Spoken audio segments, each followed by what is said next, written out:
Исламга, ислам динине, ислам тарыхында көптөгөн ачылыштарды жасаган, ислам үчүн көптөгөн жакшылыктарды кылган Ашраф Али Тахравани. Бул Курандын баяныл тафсирул баян, Курандын тафсирин жазган улуу алым олиялардан болгон.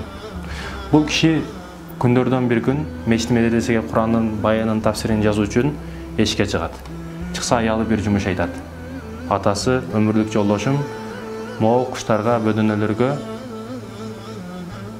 жемин, суусун берип коюңуз дейт. Бирок ал ошончолук Куранды сүйгөндүктөн, Курандын баянын сүйгөндүктөн мешит медресеге кетип калат. Аялдын айткан жумушун унутат. Мешит медресеге келгенде ал дайым Курандын баянын жазган кезде анын бир пезилети бар эле. Анын калеми, карандашы өз айланып жазып баштайт эле. Бирок бул сапар бул жолу андай болгон жок.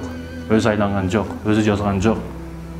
Эмне болду экен деп Банисага барган жок.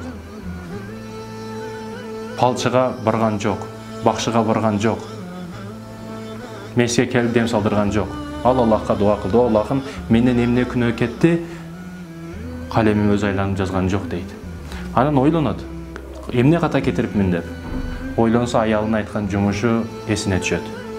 Анан кайыр үйүнө кайтып келип, үйүндө баягы бөдөнөлөргө, куштарына жемдерин берип, сууларын берип, анан келип жазайын десе, баягы калем өзү айланып, өзү жазышты баштайт. Ал жазып жаткан Курандагы сүрө Ниса сүрөсү 19-аят аялдарыңарга жакшы мамиледе болгула деген аят болчу. Ассаламу алейкум ва рахматуллахи ва баракатух.